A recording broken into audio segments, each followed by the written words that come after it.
Hello बच्चों, आज हम मॉडल पेपर 2 करेंगे। इसकी यहाँ पे टिक द करेक्ट वाले क्वेश्चन हम करेंगे। पहला क्वेश्चन देखिए, निम्न में से परिमेय संख्या साहचर्य नहीं है। साहचर्य का मतलब क्या होता है?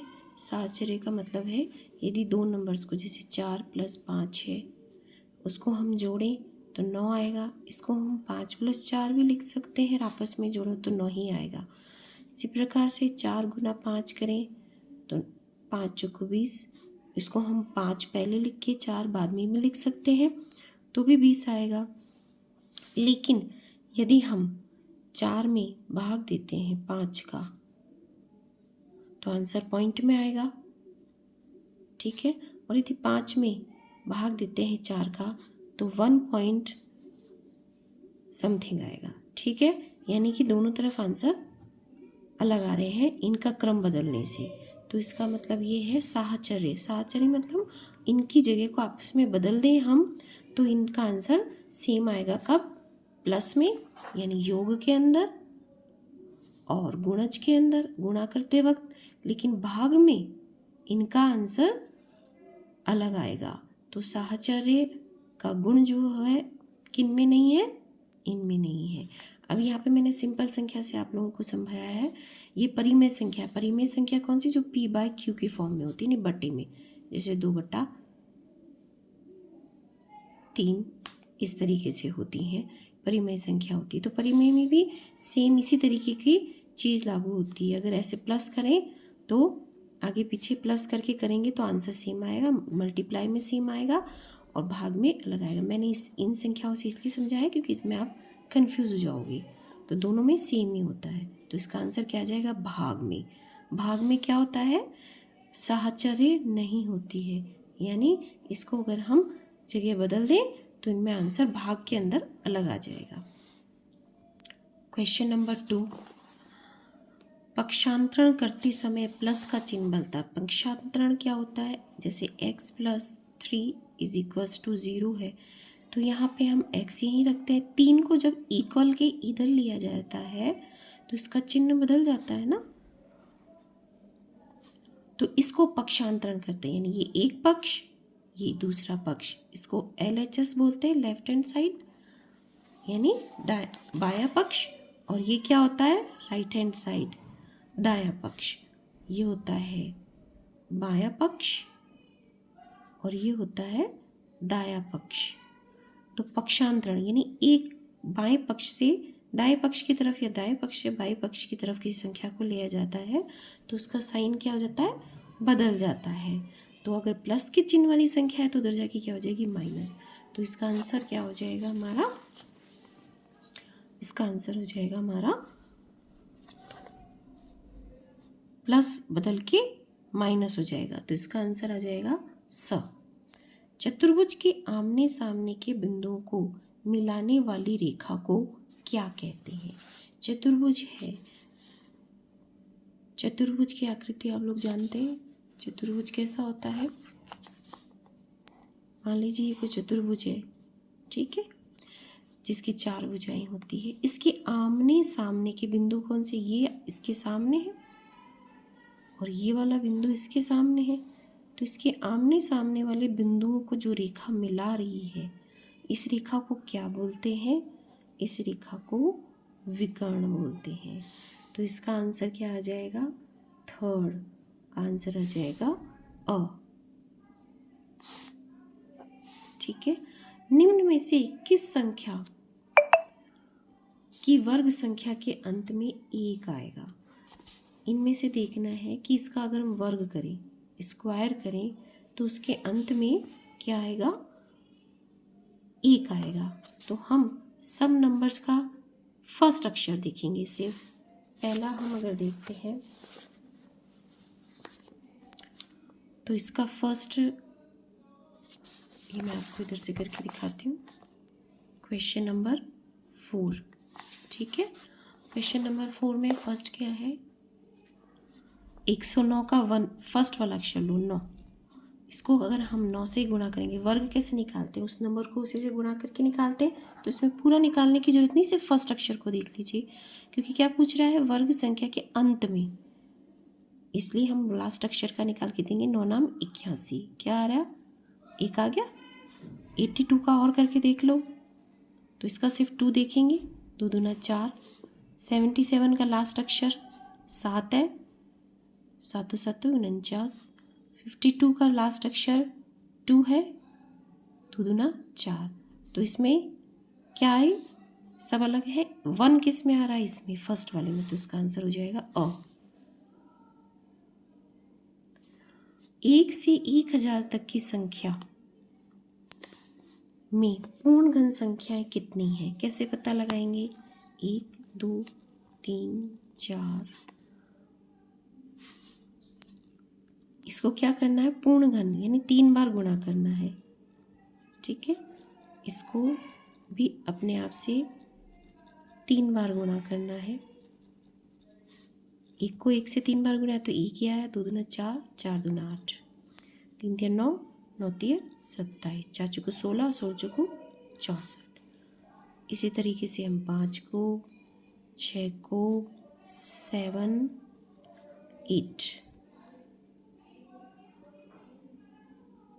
को मल्टीप्लाई करके देख लेते हैं। 5 25, 25 5 125, 6 6 36, 36, 6 से गुणा करेंगे 190,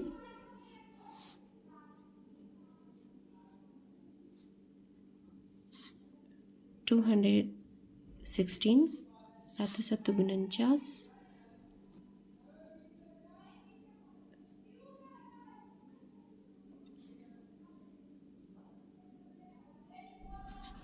3 4 3, 8 8 64, 64 को 8 से करेंगे तो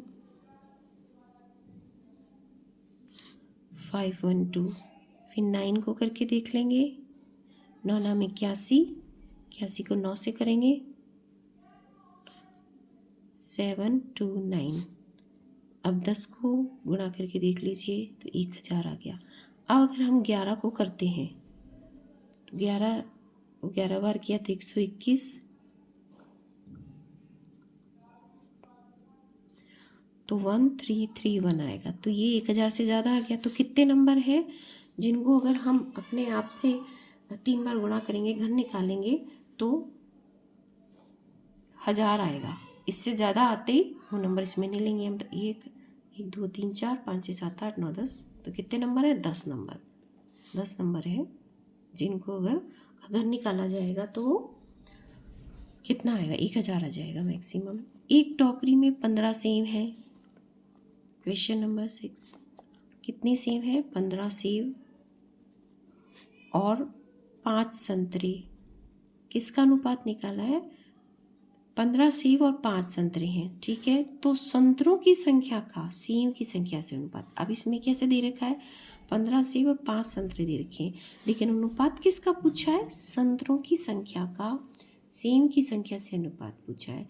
यानी कि पहले हमें संतरों की संख्या लिखनी है जो पूछा गया है प्रश्न में, उसके नंबर वाइज अकॉर्डिंगली ही आंसर देना होता है।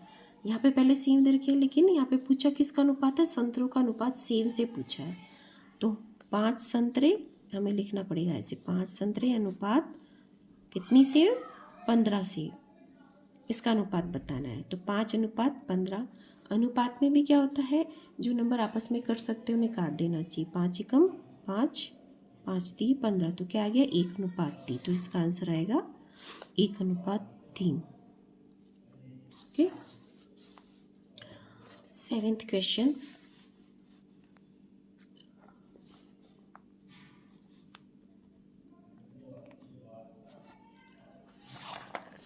ओके।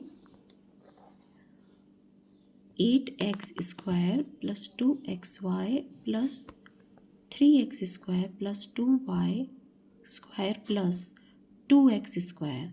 व्यंजक में ये क्या है? एक एक्सप्रेशन है, व्यंजक है में पदों की संख्या कितनी है? तो आप एक तरीके से गिनेंगे तो 1 2 3 4 5। आप बोलेंगे मैम 5 है, लेकिन ऐसा नहीं है। हम क्या करते हैं, जो सेम पद होता है उनको आपस में जोड़ देते हैं। तो यहाँ पे 8x², देखो x² की और कोई है यहाँ पे? ये नहीं है, ये है x², तो इसको एक साथ लिख लेंगे। ये वाई स्क्वायर है, एक एक्स स्क्वायर और है, तो जितने भी एक्स स्क्वायर हैं उनको एक साथ लिख लेंगे। अब दोबारा से देखेंगे 2xy और कहीं नहीं दे रखा, 3xy हमने यहाँ ले लिया, 2y स्क्वायर यहाँ लिख दिया, 2x स्क्वायर हमने ले लिया। अब इस तरीके से अरेंज करने के बाद में इनको जोड़ लेंगे, 8 3 11 12 13 हो गए, क्योंकि सेम है ना, एक्स स्क्वायर वाले हैं तो सेम नाम के हैं, तो सेम नाम वाले आपस में जुड़ जाते हैं। 13 एक्स स्क्वायर हो गया प्लस 2xy, एक्स वाई वाला कोई है नहीं, 2y स्क्वायर, वाई स्क्वायर का भी कुछ और नहीं है, तो अब इसमें टोटल ही आ गए। अब इनमें गिनेंगे कितने पद है, कितनी टर्म्स है, 1 2 3, कितने पद हो गए, 3 पद हो गए, तो इसका आंसर आ जाएगा अ। आया समझ में?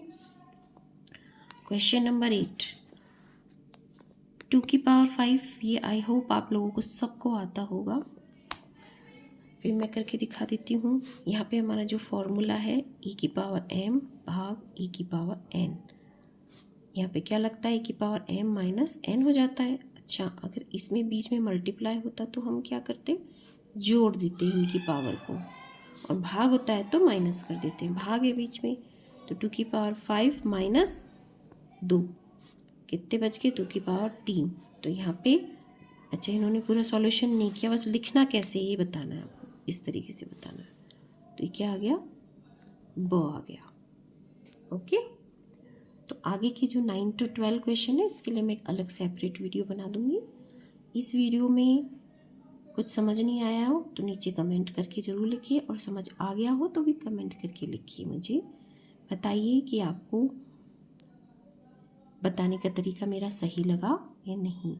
ठीक है, नेक्स्ट 9 to 12 क्वेश्चन के लिए नया वीडियो बनाऊंगी मैं। Till then take care, bye.